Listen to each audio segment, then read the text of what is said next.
Assalamualaikum warahmatullahi wabarakatuh. Innal hamdalillah nahmaduhu wa nasta'inuhu wa nastaghfiruh wa na'udzu billahi min shururi anfusina wa min sayyiati a'malina. Ashhadu an la ilaha illallah wahdahu la syarika lah wa ashhadu anna Muhammadan abduhu wa rasuluh. Allahumma salli ala sayyidina wa habibina wa syafi'ina wa qurrati a'yunina Muhammad ibn Abdillah wa ala alihi wa sahbihi ajma'in, amma ba'du. Yang berbahagia lagi dikasihi Tuan Pengurusi Majlis pada malam ini, Abang Ismail. Yang berbahagia Al-Fadhil, ananda Tuan Imam kita, ahli-ahli jawatan kuasa masjid. Seterusnya, para asatizah, tuan-tuan guru, bapak-bapak, ibu-ibu, serta hadirin hadirat rahimakumullah. Marilah sama-sama kita panjatkan rasa syukur kehadirat Allah Subhanahu wa taala di malam hari yang penuh dengan keberkatan ini, di dalam rumah Allah yang mulia ini, kita dipertemukan oleh Allah Subhanahu wa taala. Yang mana sebagaimana tuan-tuan puan-puan sedia maklum, kuliah pada malam ini ialah ikut jadual Al-Fadhil ananda Ustaz Husam bin Datuk Haji Badaruddin Haji Ahmad. Tetapi beliau tidak dapat datang karena sebab-sebab yang mungkin tidak dapat dielakkan. Saya pun malam ni sebenarnya kuliah di Masjid Sungai Limau, di Kulim sana. Tetapi yang mengatur program ada 2 orang. Yang atur program 2 orang. Seorang konform dengan saya, seorang lagi konform dengan ustaz lain. Lepas tu, saya selalu kuliah saya, kalau sampai Zuhur pihak masjid, pihak penganjur tak menghubungi saya untuk reconfirm, saya akan hubungi balik pihak masjid. Bila saya call balik, dia kata, "Dak Ustaz, malam ni kuliah orang lain." Tak apa. Saya kata, "Tak masalah." Dia kata, "Saya boleh pergi mengaji tempat lain pula." Tiap-tiap malam kita duduk mengajak orang. Ada peluang cuti, boleh pergi mengaji pula. 6.50 Ustaz, bukan lama. 6.50 Ustaz. Abang Mek yang telefon. Suruh mai. Boleh ke tak boleh? Ganti anak anda Al-Fadhil Ustaz Husam. Saya kata tak apa, insyaAllah saya mai. Betul memang siap dah pergi mengaji. Jadi pada malam ni saya mai dan alhamdulillah kita boleh pakat-pakat sama-sama mengaji. Kuliah santai-santai. Tak berat-berat, ringan-ringan saja. Yakni dalam kehidupan kita ini, kita akan melalui 5 ataupun 6 tempat. Dalam kehidupan kita, kita akan melalui 6 tempat. tempat yang pertama. Tuan-tuan tulis. Pasal apa saya suruh tulis? Supaya balik lagi kalau isteri kita tanya, abang pergi mengaji malam ni, Ustaz Usam mengajar apa? Atau malam ni Ustaz Usam tak boleh mai. Ganti dengan Ustaz Sobri. Ustaz Sobri kata apa? Ustaz Sobri beritahu, kata dalam kehidupan ini kita akan melalui 6 tempat. Tulis nombor 1, buat bulat elok. Kalau tak bawa pen, balik lagi tengok abang-abang kita buat rakaman ni.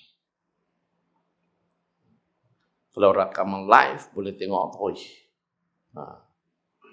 Kalau live lah ni, satu Malaysia sedang lihat. Kuliah daripada Masjid Al-Amin, Sungai Dua. Kawasan Parlimen, Tasik Gelugong. Kawasan Parlimen mana? Tasik Gelugong. Ada berapa tempat? 6 tempat. Yang pertama buat bulat. Dunia tempat meninggal. Itu nombor 1. Tempat pertama, dunia tempat meninggal. Yani apa arti ataupun maksud dunia tempat meninggal? Meninggal di sini dengan maksud dunia tempat mati. Pelik tak? Tak pelik. Betul. Dunia tempat meninggal. Bila orang beritahu kata Ustaz Sobri Arsyad dah meninggal dah. Meninggal tu maknanya mati. Yakni mati di dunia. Jadi dunia tempat meninggal. Ada orang meninggal di atas katil di rumahnya. Ada orang meninggal di atas katil di hospital. Ada orang mati di atas katil di dalam hotel. Di mana? Dunia tempat meninggal. Ada orang meninggal di dalam masjid. Tengah duduk sembahyang. Sujud lama. Sampai tu imam naik mangkit dah. Rokok balik, sujud balik. Sampai duduk tahiyat akhir. Bagi salam dah, duduk sujud lagi. Rupa-rupanya apa?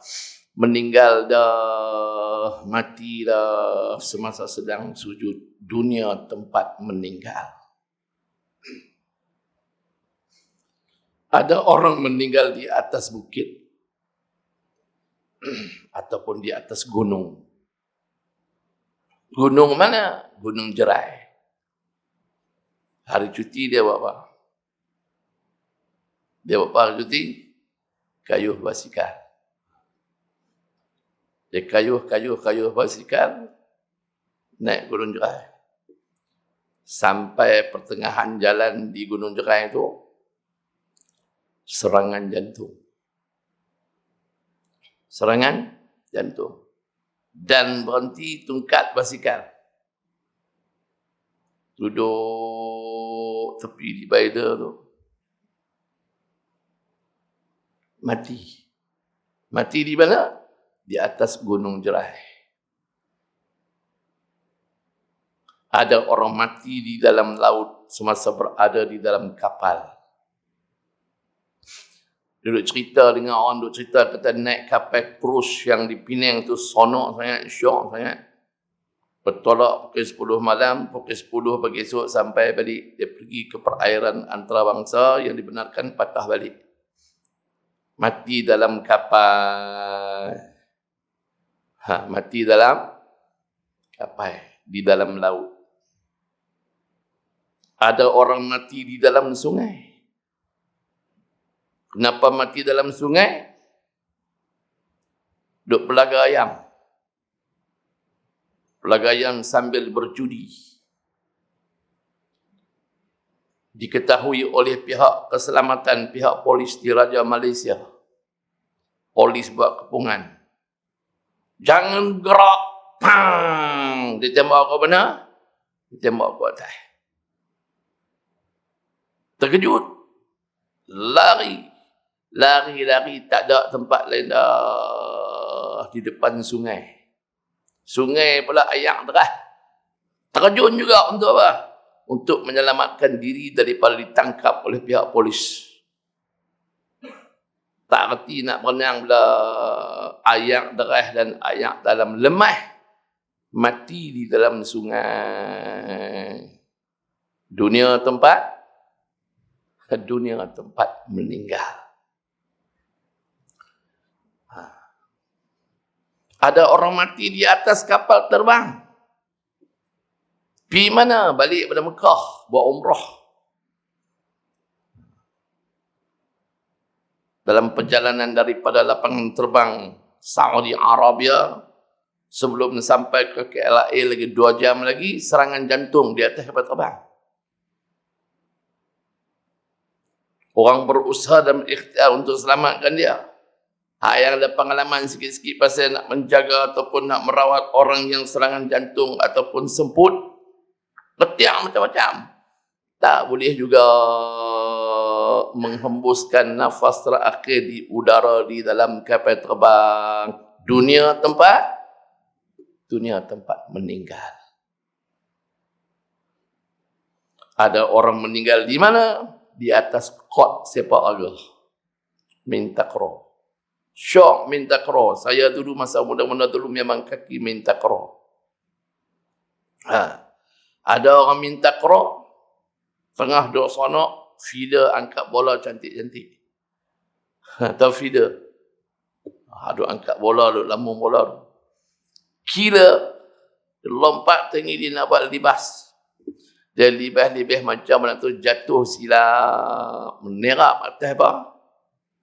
Atas simen kot takro. Mati, Masya Allah. Mati dalam keadaan jatuh ketika mana buat lipatan maut dengan dia maut. Masya Allah. Dalam keadaan pakai seluar pendek, kaki panjang. Seluar pendek, kaki panjang, mendedahkan aurat, mati di kot sepak takraw. Masya Allah. Ada orang dia suka apa? Muay siam. Kena tumbukan, kemudian kena pula buah lutut dekat bulu hati. Masya Allah. Mati dalam gelanggang. Dunia tempat meninggal. Ada orang yang meninggal ketika mana sedang menyampaikan khutbah di atas mimbar. Masya Allah. Dan ada orang pertama kali pergi buat umrah, selesai buat umrah di Mekah Al-Mukarramah, 4-5 kali buat umrah sebab duduk di Mekah 7-8 hari, kemudian pakej dia bawa pergi Madinah. Check-in hotel di Madinah. Kemudian Mutawif kata, saat lagi pukul 11 kita semua berkumpul di lobi hotel untuk pergi masuk ke dalam Masjidil Nabawi Asy-Syarif. Pastikan semua ada yang sembahyang, berwudu, semua ada wudu. Masuk dalam Masjidil Nabawi dengan penuh khusyuk dan tawaduk. Sembahyang sunat tahiyatul masjid dalam Masjidil Nabawi. Semua selesai pakai sembahyang sunat tahiyatul masjid. Mutawif kata, mari sama-sama kita bergerak ke hadapan untuk menziarahi Rasulullah sallallahu alaihi wasallam. Sampai di makam baginda sallallahu alaihi wasallam di dalam Masjid Nabawi Asy-Syarif, sempat bagi salam kepada Nabi sallallahu alaihi wasallam, sahabat-sahabat Nabi yang berada di samping baginda di makam mereka. Selesai dah ziarah Nabi, keluar balik, patah balik, kena masuk di dalam Raudhah. Yang mana Rasulullah sallallahu alaihi wasallam bersabda, "Ma baina baiti wa minbari raudhatun min riyadil jannah." Antara rumahku dan mimbarku terdapat satu taman daripada taman-taman syurga. Sahabat kita yang pertama kali pergi umrah, pergi pula ziarah Nabi sallallahu alaihi wasallam, sempat bagi salam kat Nabi dan berdoa di sana, keluar balik masuk ke dalam Raudhah, sembahyang sunat. Di mana? Raudhah. dalam sujud terakhir punya lama tak panggung-panggung. Rupanya kali pertama masuk dalam raudhah, kali pertama sembahyang sunat di raudhah, meninggal dunia di raudhah. Masya Allah. Dunia tempat meninggal, itu tempat pertama. Pindah kepada tempat kedua pula. Tulis nombor 2, buat bulat elok. Itu kita kuliah apa? Kuliah ringan-ringan. Santai-santai. Akhirat tempat tinggal. Akhirat tempat tinggal. Di dunia tinggal juga, tapi bukan tinggal untuk selama-lamanya. Yang dikatakan akhirat tempat tinggal, kenapa? Akhirat tempat tinggal untuk selama-lamanya, sama ada akan dimasukkan oleh Allah Subhanahu wa taala ke dalam syurganya ataupun dimasukkan oleh Allah Subhanahu wa taala ke dalam nerakanya. Apapun, akhirat tempat tinggal yang abadi buat selama-lamanya. Dunia tinggal juga, tapi tak lama. Ada orang umur masuk 40 tahun meninggal. Ada lagi muda, umur 24, seminggu lagi nak akad nikah, aksiden kat padang menara, mati. Masya Allah. Ada orang umur sampai 95 tak mati-mati lagi. Saya 57. Minta doa tu supaya Allah Ta'ala bagi panjang umur lagi, boleh khidmat, menyampaikan ilmu, boleh buat bekalan untuk nak mati. Minggu lepas ada seorang ibu datang ke sekolah kita di Padang Menara nak cari Ustaz Sabri Arsyad. Lepas kuliah duha hari Ahad, Makcik-makcik kalau tak ada kerja apa, pagi Ahad pergi ke sekolah kita di Padang Menara, ada kuliah duha start pukul 9 pagi, mula dengan majlis baca Yasin ramai-ramai tiap-tiap minggu. Ibu tu mai cari Ustaz Sabri Arsyad. Lepas tu makcik nak cari siapa? Dia kata nak cari Ustaz Sabri Arsyad. Dia duduk sembang saja tu. Dia duduk sembang saya nak cari Ustaz Sabri Arsyad. Oh, makcik nak buat apa? Nak jumpa dengan dia. Makcik mai ada hajat sikit. Nak buat apa? Nak bagi wakaf sumbangan untuk pembangunan projek-projek di sekolah ni, dia kata. Lepas tu saya pun kata, saya lah Ustaz Sabri Arsyad, makcik oi. Tak apa. Makcik nak buat wakaf ni untuk siapa? Dia kata, makcik nak buat wakaf ni untuk mak makcik. Makcik umur berapa? Makcik tahun ni umur 76. Mak makcik meninggal lama lagi. Dia kata, baru meninggal minggu lepas. Dia berapa umur? 76. Mak dia baru meninggal minggu lepas. Umur makcik 76. Mak makcik baru meninggal minggu lepas. Umur mak makcik apa? Umur mak makcik baru 116. Berapa? Ada orang dekat-dekat kita ni 94 matang buluh, Masya Allah, meninggal dunia 2 minggu lepas, umur 116 tahun. Masya Allah. Walaupun begitu, di sana ada orang umur 250, ada orang umur 700 tahun. Di zaman Nabi Allah Nuh alaihi salam, ada umat Nabi Nuh, dan ada orang-orang zaman tu yang umur mereka melebihi 1000 tahun. Walaupun umur kita 1000 tahun, namun kita akan mati, meninggal, kita akan tinggal dunia ini. Tempat kekal abadi kita di mana? Tempat tinggal yang kekal abadi ialah di akhirat. Jadi akhirat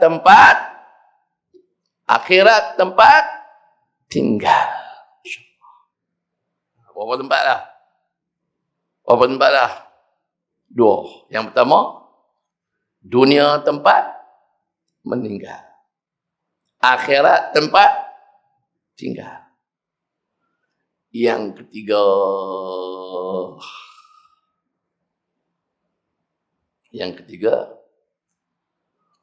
kubur tempat soal. Kubur tempat apa? Kubur tempat soal.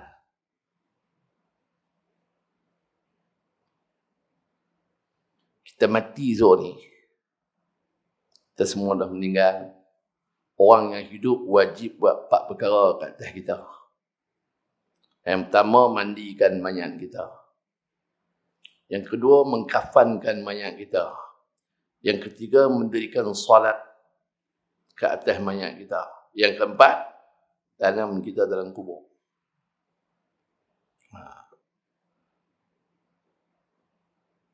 Baru ni ada orang tanya, apa hukum semayang jenazah, semayang mayat di dalam masjid? Saya pembuka kitab. Hukum semayang mayat ataupun semayang orang mati atas masjid, dalam masjid, hukum dia mustahabun. Apa dia mustahabun? Hukum dia sunat. Nak cerita kata, kalau mati esok ni, orang tak ramai semayang atas masjid pun tak ada masalah sebab hukum dia sunat. Tapi yang afdalnya semayang di mana? Dalam masjid. Semayang bawah pokok boleh tak? Boleh. Semayang dalam rumah boleh tak? Boleh. Semayang depan laman rumah boleh tak? Boleh. Maknanya, semayang mayat dalam masjid tu hukum dia mustahabun, makna hukum dia sunat. Bila kita mati esok, orang bawa main ke masjid. Nak buat apa? Nak semayang. Lepas disemayangkan mayat kita, bawa pergi kubur. Setelah kita dikebumikan di dalam alam kubur kita, selesai dah. Tok Imam pun baca talqin. Lepas ditalqinkan, kemudian tahlil arwah, semua pakat balik. Tak ada siapa tunggu. Semua pakat balik. Anak sayang ke mana pun balik. Semua balik. Kawan baik macam mana pun balik. Tinggal kita seorang.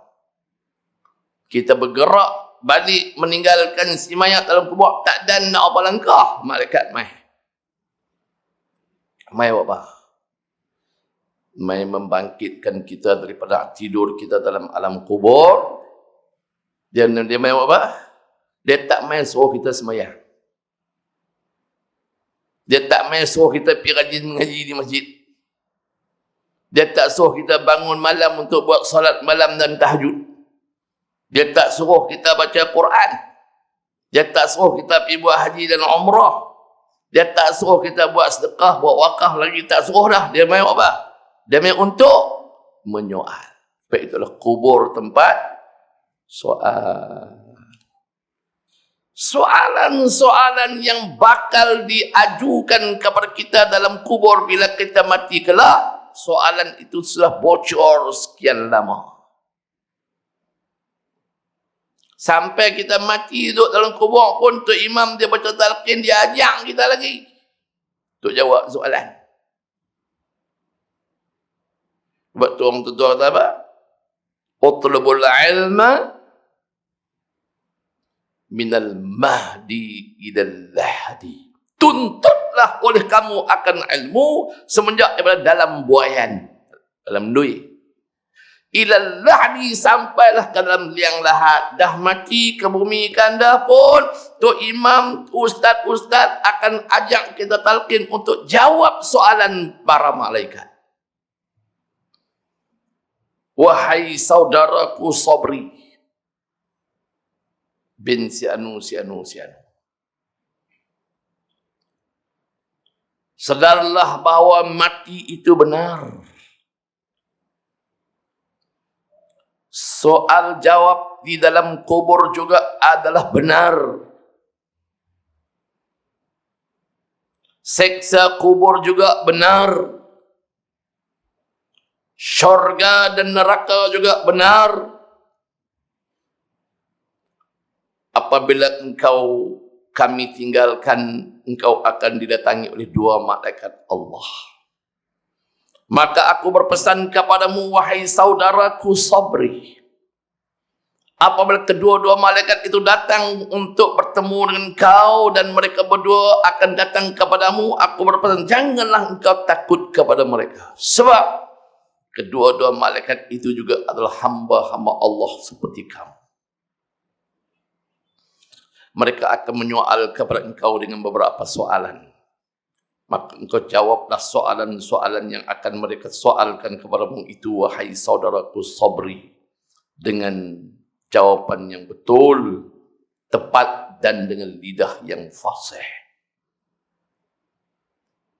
Di antara soalan yang akan diajukan kepada engkau, wahai saudaraku Sabri, ialah yang pertama, man rabbuka, siapakah Tuhan engkau?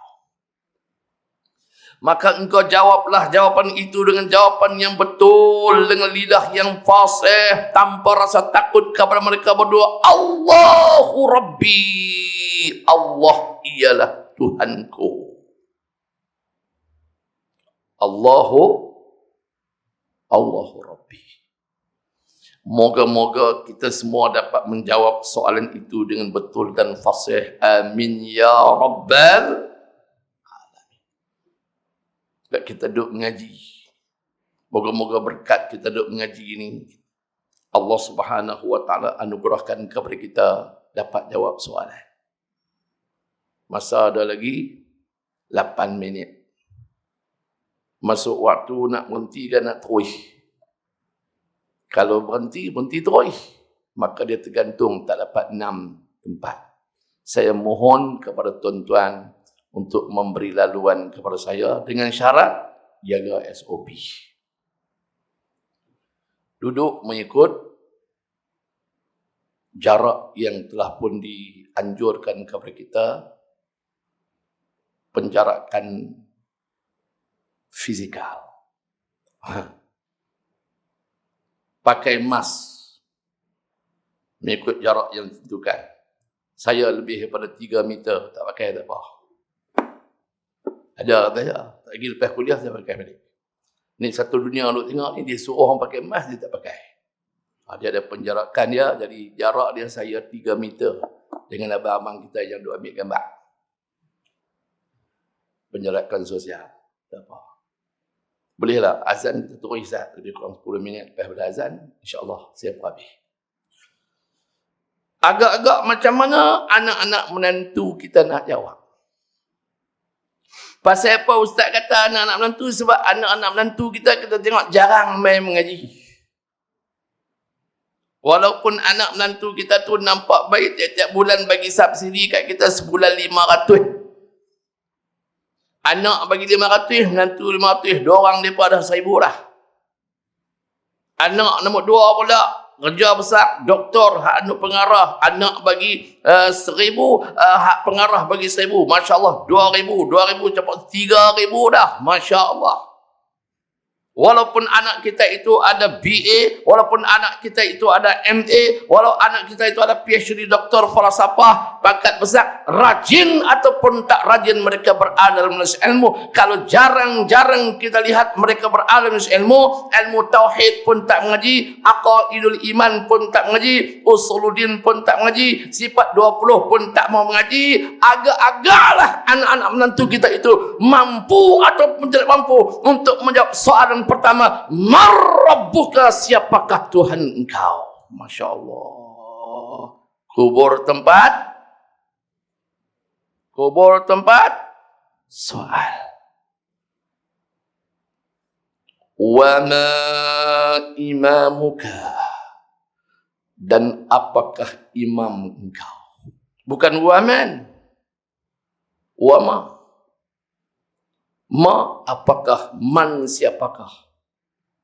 Kalau kata man imamuka, kita boleh jawab anak anda kita, imam kita mana ni? Imam Masjid Al-Amin. Tapi tak katanya wama imamuka, dan apakah imam ataupun ikutan engkau? Apakah panduan hidup engkau? Maka kita jawab, Al-Quranu imami. Al-Quran ialah ikutanku. Al-Quran ialah perlembagaan hidupku. Al-Quran ialah panduan hidupku. Persoalannya sudah 1 tahun, sudah 6 bulan, Al-Quran kita tak pernah pegang, tak menyelak lembaran-lembaran Al-Quran. Begitu juga dengan anak-anak cucu kita, begitu dengan menantu kita. Agak-agak apabila ditanya, wama imamuka, apakah imam engkau? Fasih kalilah kita untuk menjawab, Al-Quranu imami, Al-Quran ialah imamku. Masya Allah. Banyak lagi soalan-soalan akan diajukan. Masya Allah. Kubur tempat soal. Pindah kepada tempat yang keempat. Hidup tempat amal. Hidup tempat amal. Yakni masa hidup inilah nak buat amal apa-apa. Masa hidup inilah nak main mengaji. Masa hiduplah nak mendirikan salat fardu 5 waktu sehari semalam. Masa hidup inilah kita buat apa? Masa hidup inilah kita melakukan ibadah malam. Kita berqiyamul lail, kita mengeluarkan zakat, kita bersedekah, kita mengeluarkan sumbangan-sumbangan untuk membantu al-fuqara wal masakin. Masya Allah, masa hidup inilah kita nak buat apa? Kita berjuang fi sabilillah, bi'i'la'i kalimatillah, untuk menegakkan agama Allah Subhanahu wa taala. Hidup tempat amal. Maka wahai sidang muslimin dan muslimat, ibu-ibu dan bapak-bapakku, saudara-saudara dan saudari-saudariku sekalian, orang-orang muda dan anak-anakku sekalian, semasa hidup inilah kita gunakan sebaik-baiknya usia yang ada untuk kita mengabdikan diri kepada Allah dengan memperbanyakkan amal-amal ibadat. Insya Allah. Di antara amal ibadat yang penting dalam hidup kita ialah menuntut ilmu. Hidup tanpa menuntut ilmu umpama menaiki sampan tanpa dayung. Udah lelok. Kata-kata hikmah. Hidup tanpa menuntut ilmu umpama menaiki sampan tanpa dayung. Wajib pergi kat sungai ataupun dalam laut, duduk atas sampan, dayung tak ada. Agak-agak nak pergi ke mana? Mana pun tak boleh pergi. Silap-silap, tersilap pijak, dia tercunggit, jatuh dalam sungai. Kebetulan sungai pula air deras dalam sikit, kaki pun tak apa sampai, duduk jatuh itu, lemah-lemah, mati dengan air tu saja. Hidup tanpa menuntut ilmu umpama menaiki sampan tanpa dayung. Maka menuntut ilmu adalah satu tuntutan di dalam Islam, berasaskan kepada sabda Rasulullah sallallahu alaihi wasallam, talabul ilmi faridatun ala kulli muslimin, sadaqa Rasulullah sallallahu alaihi wasallam, atau kama qala, menuntut ilmu adalah fardu wajib kepada setiap orang-orang Islam, sama ada orang Islam laki-laki ataupun orang Islam perempuan. Jadi di samping ibu-ibu di belakang sana main mengaji, jangan lupa bawa anak dara main mengaji rumah. Anak dara di rumah dapat 5 orang. Agak-agak dalam sebulan beberapa kali makcik-makcik bawa anak dara makcik pergi mengaji. Kalau tak bawa pergi mengaji, agak-agak soalan pertama marrabbuka, kita nak boleh jawab ke tak boleh jawab. Itu kalau kita sayang ke anak cucu kita. Begitu juga kita kaum muslimin, bapak-bapak dan abang-abang, kita semua pakai ada anak. Kalau anak kita lah ni duduk di asrama, okey, kita boleh bagi alasan. Dia mengaji di asrama dia. Anak kita duduk di rumah, 2-3 orang, umur 15, anak ambil SPM bulan Januari ni, kau ada kerja apa? Mana dia? Mana dia? Itu soalan dia. Jadi ajak anak cucu kita supaya rajin mengaji sama. Karena apa? Karena hidup tempat amal. Berapa lah? 4 jam bunyilah, menandakan masuk waktu Isya. Ada 2 lagi kita habis insya-Allah. 2 lagi, yang kelima. Syurga tempat asal. Syurga tempat asal. Kita semua ni berketurunan daripada keturunan Nabi Allah Adam alaihi salam dan Hawa alaihi salam. Mereka berdua dulu duduk di mana? Dalam syurga. Syurga tempat asal kita. Ibu bapa kita yang pertama Nabi Allah Adam dan Hawa alaihi salam, tempat asal mereka dalam syurga. Tetapi mereka berdua dikeluarkan daripada alam syurga mereka alam dunia. Kenapa? Jangan lupa. Sebab Allah Ta'ala mentakdirkan mereka didatangkan ke alam dunia. Karena apa? Karena Allah dah bagi tahu dah dalam Quran, inni ja'ilun fil ardi.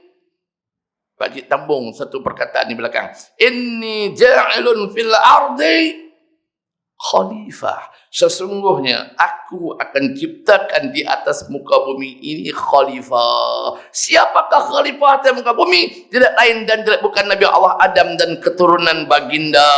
Siapa? Manusia. Maka Allah Ta'ala create isu. Isu apa? Iblis alaihi salam pujuk rayu Nabi Allah Adam dan Hawa supaya makan buah khuldi. Sedangkan Allah Ta'ala melarang. Allah kata dalam Quran, وَلَا تَقْرَبَا هَذِهِ الشَّجَرَةِ. Janganlah kamu berdua, wahai Adam dan Hawa, jangan kamu berdua mendekati, dekat pun jangan dengan pokok ini pokok, dekat pun jangan. Apatah lagi memakan buah di pokok tu, mimbabil aula, lagi-lagi jangan. Tetapi akhirnya terpengaruh, tertipu dan terpedaya dengan pujukan-pujukan iblis. Mereka bukan takat dekat, ambil buah makan terus. Maka ditakdirkan Allah, mereka dicampak ke alam dunia. Kenapa? Sebab musabab mereka didatangkan ke alam dunia. Dan tetapi tujuan utama mereka didatangkan ke alam dunia sebab Allah Ta'ala juga dalam Al-Quran menyatakan, inni ja'ilun fil ardi khalifah. Sesungguhnya kata Allah, aku akan ciptakan di atas muka bumi ini khalifah. Siapa? Nabi Allah Adam, Hawa dan keturunan mereka berdua, termasuklah kita, merupakan khalifah di atas muka bumi. Wabalah 5 tempat. Syurga tempat asal. Jadi kita semua nak balik tak ke syurga?